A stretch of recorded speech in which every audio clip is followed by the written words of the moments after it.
Sir.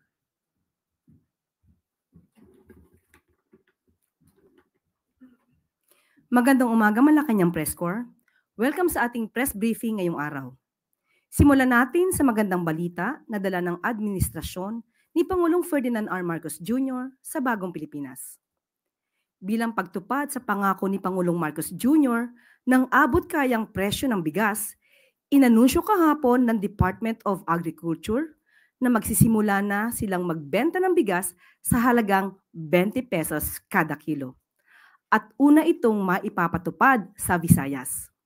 Napili ang Visayas bilang pilot area dahil marami nangangailangan dito at may sapat na stock ang NFA sa nasabing area.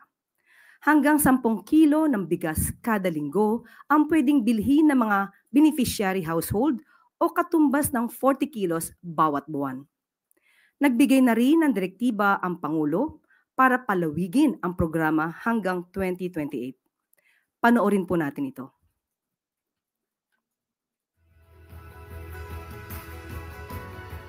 That was the basic question. Can we give 20 peso rice to the masses? The President has actually given the directive mo.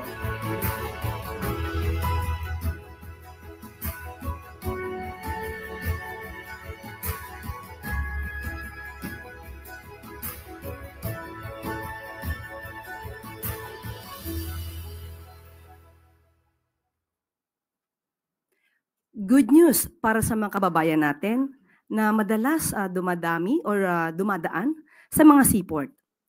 Sinabi ni Pangulong Marcos Jr. na inaasahang mapapabuti pa ang turismo at ekonomiya sa Northern Mindanao matapos ang inaugurasyon ng Balingoan Port Expansion Project sa Misamis Oriental. Ang nasabing port ay mahalagang daanan ng mga biyahero patungong Camiguin Island mula sa Misamis Oriental at iba pang karatig na lugar. Mayroong bagong 2 palapag ang nasabing gusali at kung saan kasya ang nasa 500 individual. Gayon din ang mga makabagong kagamitan, ticketing counters, mga lounge at palikuran na inaasahang magpapaganda pa sa passenger transit experience.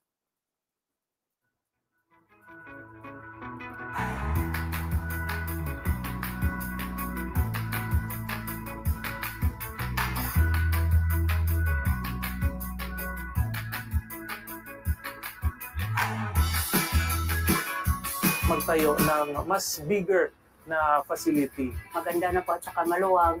Nasusolusyonan po yung masikip na PTV. May aircon na tapos dati wala pa. To accommodate more passengers at lalong-lalo na mas maging convenient, comfortable at maganda. May komportabling lugar na yung mga pasahero. Nagpapadali ng proseso sa pagbiyahe. At good news para sa mga kababayan nating magsasaka sa ilang bahagi ng Mindanao. Pinangunahan ni Pangulong Marcos Jr. ang pamamahagi ng agricultural support sa mga magsasaka sa Cagayan de Oro City at Misamis Oriental. Tumanggap ng makinarya at suporta ang mga Farmers Cooperative at LGU bilang bahagi ng programa para sa pag-unlad ng industriya ng niyog.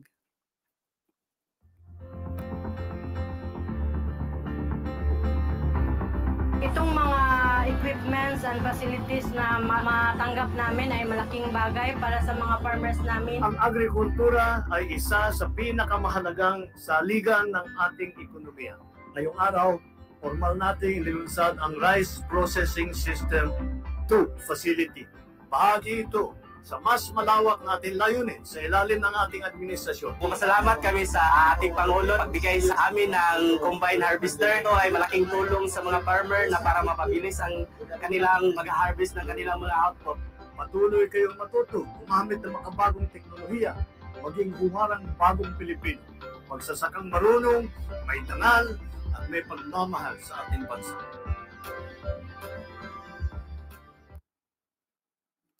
At sa ating huling good news, patuloy ang pagtutok ng pamahalaan sa kalusugan ng bawat Pilipino. Pinangunahan ni Pangulong Ferdinand Marcos Jr. ang turnover ng 91 na bagong ambulansya sa Cagayan de Oro bilang bahagi ng programa para mapalawak ang akses sa serbisyong medikal sa buong bansa. 85 na PTVs ang para sa Northern Mindanao at 6 naman ang ibinahagi sa BARM. Layunin ng pamahalaan na makapagbigay ng isang ambulansya bawat bayan sa loob ng 3 taon. Mula 2022, nakapagbigay na ang administrasyon ng 570 na PTVs sa mga lokal na pamahalaan maliban pa sa NCR. Ang mga bagong patient transport vehicles ay dinisenyong kayang dumaan sa malalayo at mahihirap na puntahan ng mga lugar para mas mapabilis ang tulong sa oras ng emergency. Ito ay handog hindi lang sa mga pasyente, kundi pati na rin sa mga frontliners na tunay na bagong Pilipino.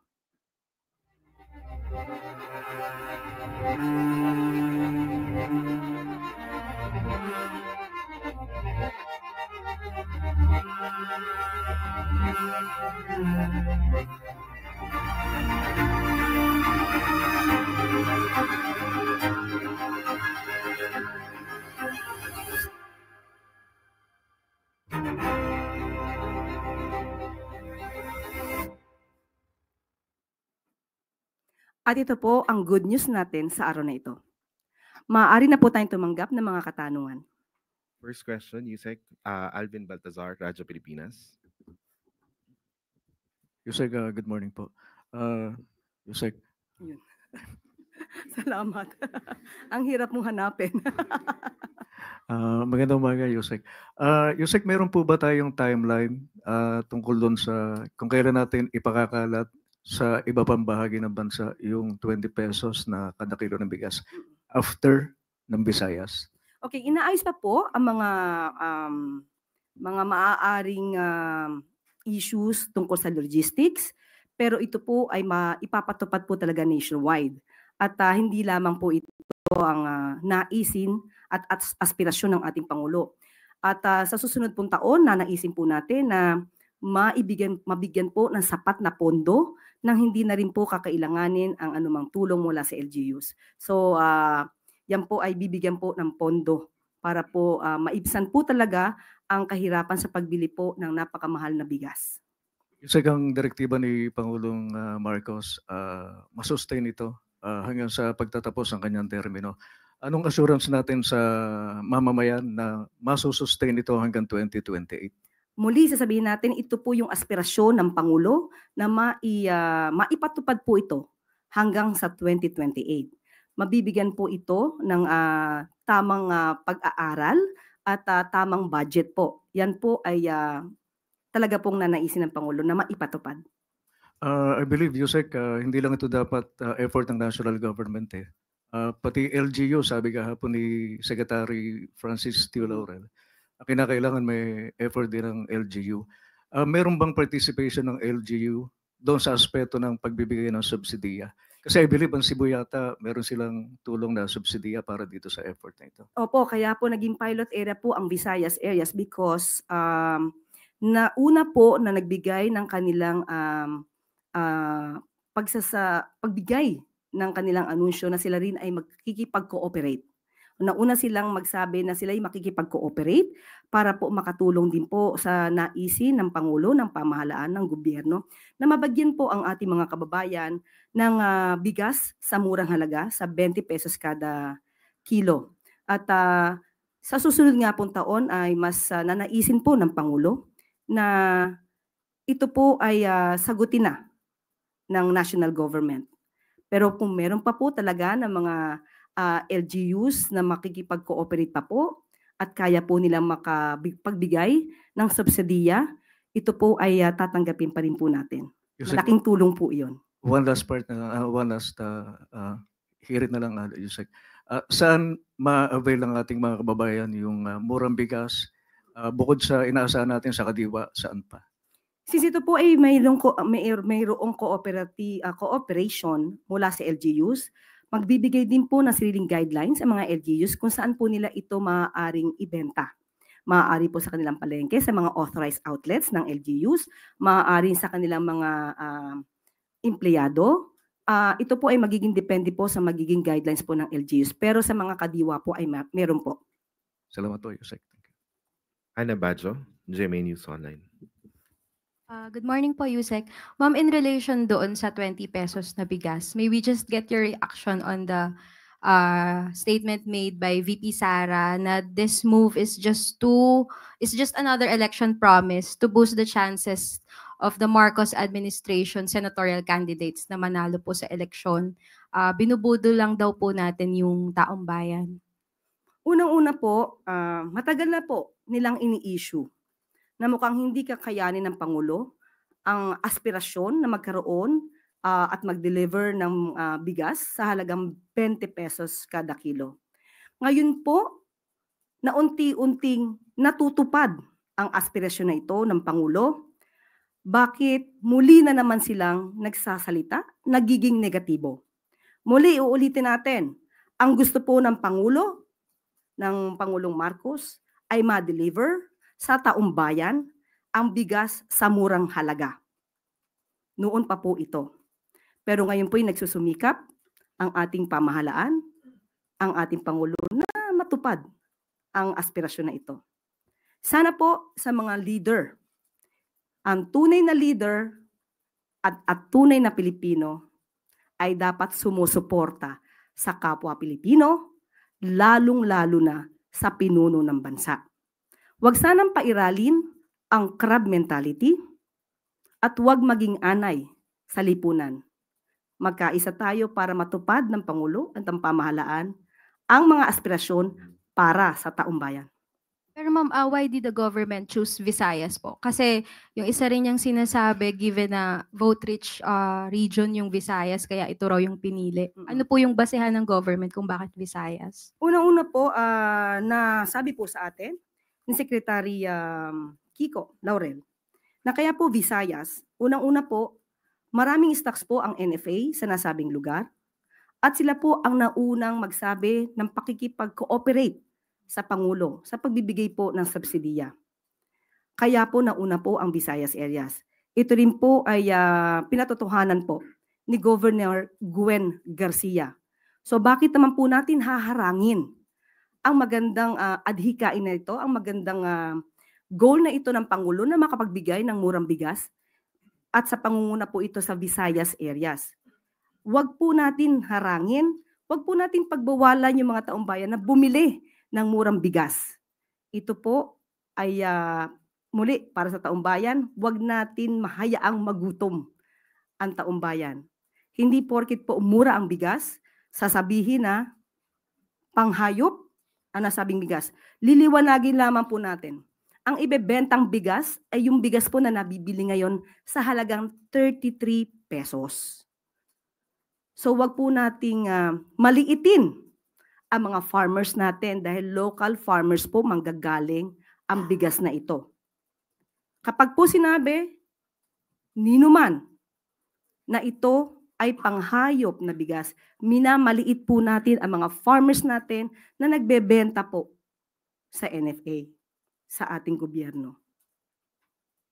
So, wag po nating hayaan dahil ang bigas po na ito ay talagang nabibili na po. Marami na pong bumili ng bigas na ito sa halagang 33 pesos. Same po, parehong bigas po ang ibebenta.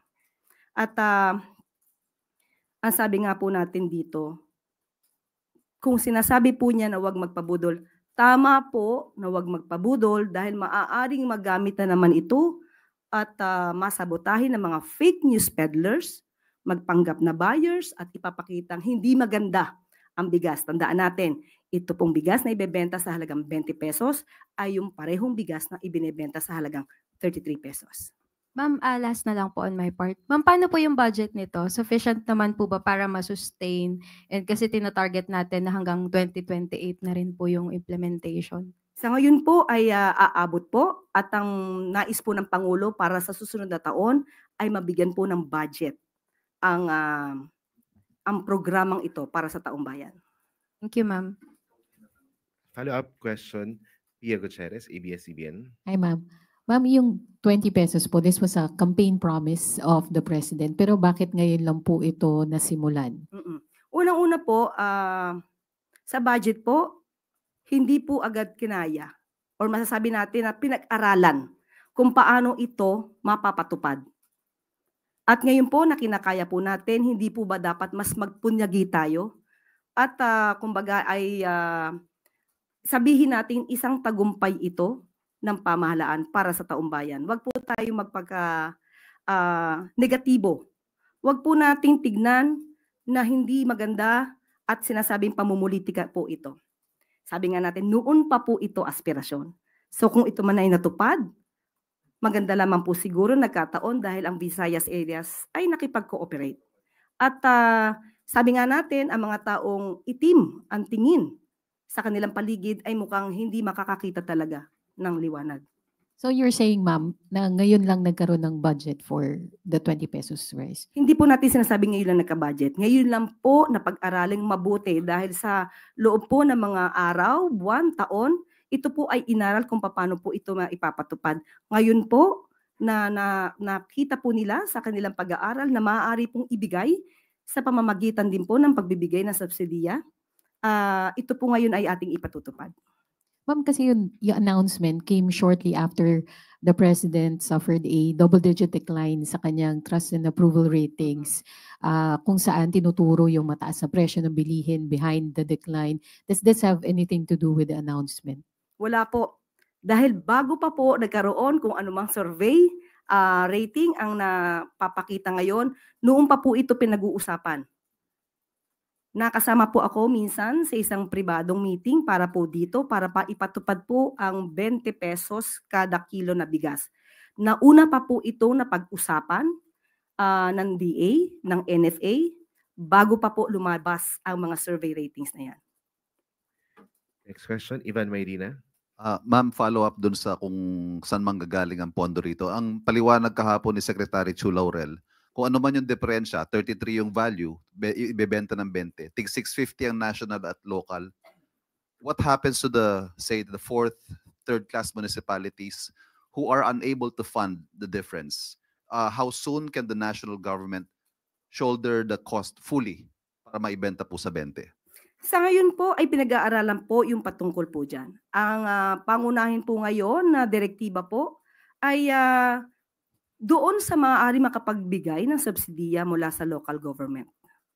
At sinabi naman po natin, kung hindi man nila maa-avail ito, maaari naman po magpautang ang FTI, pero ito po yung sinasabi nating halagang 33 pesos. At maa-avail naman din po ng mga kababayan natin yung halagang 33 pesos through the LGU or FTI. At yun po din po ay pwedeng utangin po ng mga sinasabi niyo po na medyo local government na hindi ganun kalaki po yung income na natatanggap. Salamat po. Christian Yesores, DZ, Radyo 630. Yusek, siguro po, meron po bang directive o utos ang Pangulo sa mga LGU na just to make sure din po na hindi nga po magagamit ng mga LGU sa pamumulitika itong pagbebenta ng murang bigas bilang election season po ngayon at may mga takot po na baka ilang mga kandidato sa lokal na pamahalaan ang samantalahin yung pagbebenta ng murang bigas? Makikita naman po ng COMELEC ito kung ito po ay sa pamamagitan lang o ang reason po dito ay pamumulitika o dahil lamang sa pangangampanya. So hayaan na lang po natin ang COMELEC na siya po ang magsuri kung ito'y ginagamit sa pamumulitika at pangangampanya. Sam Medinilla, Business Mirror.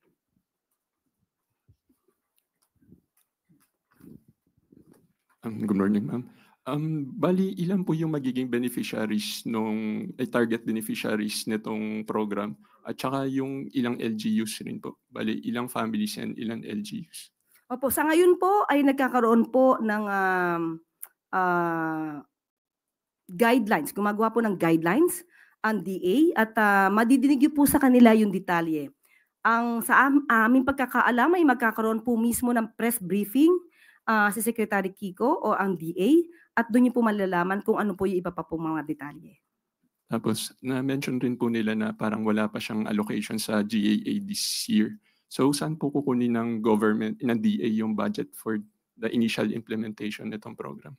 Muli po, pakinggan na lang po muna natin yung press briefing na gagawin po ng DA dahil sa ngayon po hindi ko po hawak ang detalye patungkol po dyan at sila po mismo ang magbibigay ng mga kasagutan patungkol po sa mga ganyang klaseng mga katanungan. Last na lang po. Bali na-mention din po ng COMELEC na nag-issue na sila ng reaction regarding dito sa rice.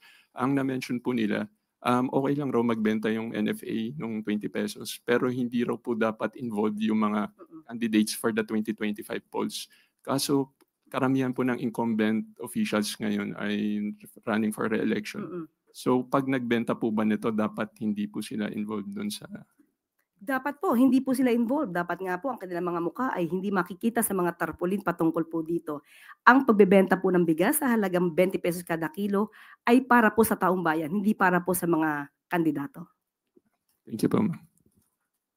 Next, same topic. Eden Santos, Net25. Yusek, good morning po. Nabanggit niyo po may the draft na guidelines ng DA para sa pagbebenta po ng 20 pesos kada kilo ng bigas. Nangangahulugan po ba ito na limitado lamang yung mga kababayan natin na maaring maka-avail at hindi ito rice for all, itong 20 pesos na ito ng ating administrasyon? Nakausap po natin ang representative ng DA at sinasabi po naman nila ito ay ma-avail ni numan. Pero magkakaroon din po ng sariling guidelines ang LGU kung kanino po ito maibebenta. Mas malamang po sa aking hinuha, sa aking pagtatansya, mas mabibigyan nila ng priority yung mga sinasabing nasa laylayan ng lipunan. Pero hindi naman po ito ipinagbabawal na bilhin. Ang sabi po sa atin, pag nasa kadiwa po, lahat naman po ay maaaring maka-avail. Thank you po. Moving on to next question, Maricel Halili, B5. Good morning, Yusek. Yusek, punta lang ako dun sa plano ni PBBM to attend the burial of Pope Francis. May we have more details about it? Kailan sila aalis ni First Lady Liza papunta ng Vatican and hanggang kailan sila doon? Mamayang gabi po, ang pag-alis po ng first couple. The funeral will be attended by the first couple this Saturday, April 26. At yun lamang po ang maibibigay kong detalye. But meron na po bang decision who will be the caretaker of the government while the president is in Vatican? Malamang po bago po umalis ang ating Pangulo ay ibibigay po nila yung detalye patungkol po dyan. And will the president have other activities in Vatican, in Europe, aside from attending the burial of the Pope? Pag binigay na po sa atin ng ahensya ng DFA, ang detalye po dito, ibibigay ko po sa inyo. Dahil sa ngayon po, nakausap po natin ang representative ng DFA at ito lamang po ang naibigay ng detalye. Pampahaba lang, aside from the First Lady, meron pa po bang ibang makakasama si PBBM papunta sa Vatican? Muli, hihingin ko na lamang po yung detalye dahil sa ngayon po, nung ako humingi ng detalye patungkol po sa pag-alis ng bansa para po umattend sa funeral po ng Pope, ito lamang po ang ibinigay sa atin, pansamantala. Salamat, Yusek. Yusek, follow-up question from Ace Romero, Philippine Star. Yusek, in relation to that, may mga nakalinya kasing mga potential events si Presidente sa Friday and then even sa Sunday. So, all these are canceled or postponed? Hindi ko po masasagot sa ngayon. Dahil hindi pa po ako nabibigyan ng detalye kung ano po yung kanilang magiging itinerary.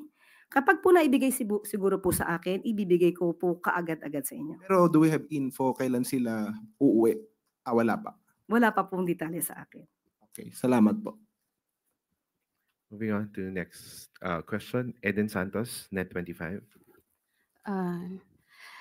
Regarding lang po sa impeachment against Vice President Sara Duterte, nananatili po ba yung tindig ng Pangulo na huwag pa rin pigilan yung napipintong impeachment trial sa Senado laban po kay BP Sara, knowing na yung impeachment case po was rooted in the questionable confidential funds ng Vice Presidente. Tama po ba? Wala po sa kamay ngayon ng Pangulo ang patungkol po sa impeachment trial. Kung ano po ang magaganap dito, nasa kamay na po ito ng Senado.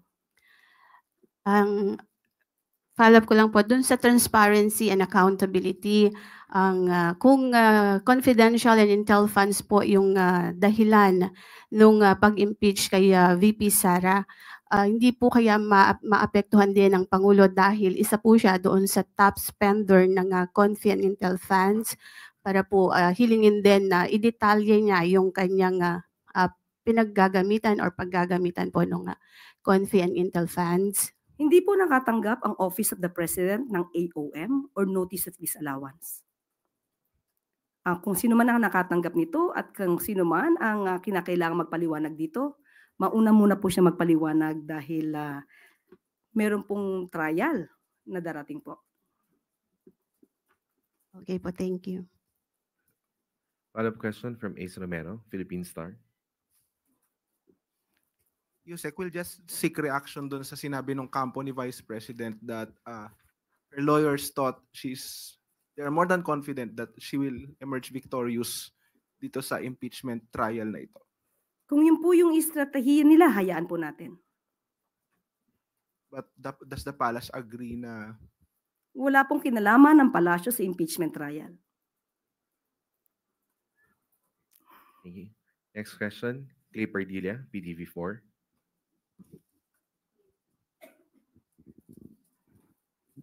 Good morning po, Yusek. Over 1,100 vehicles failed roadworthiness inspection po, 671 drivers suspended after testing positive for drugs. What directive has the President issued to the DOTR o dun po sa Special Task Force na binuo to review road safety policies and enforcement po? Yes. There is this directive coming from the President that there should be more protection to the commuters, to everyone, from abusive drivers. Tama-tama lamang po dahil ito mismo ang direktiba ng Pangulo, ang utos ng Pangulo. At ito naman po ay isinasagawa ng DOTR sa pamamagitan po at pamumuno ni Secretary Vince Dizon. Kanya po, lumalabas po dito na yung na-revoke po ng license po ng ELS Bus Company at marami pong mga drivers na nasuspindi po. 671 drivers nasuspend po dahil sa nagpositibo po sa paggamit ng illegal na droga. So ito po ay napakaganda po dahil pinapakita po natin sa taong bayan na sila ay dapat na safe sa daan at hindi po dapat abusuhin ang anumang binigay na pribilehiyo na ikaw ay maging driver sa kalye. Ma'am, follow-up po. How does the palace view the proposed anti-camote bill which aims to prevent the detention of motorists involved in accidents na hindi naman po sila yung may kasalanan po?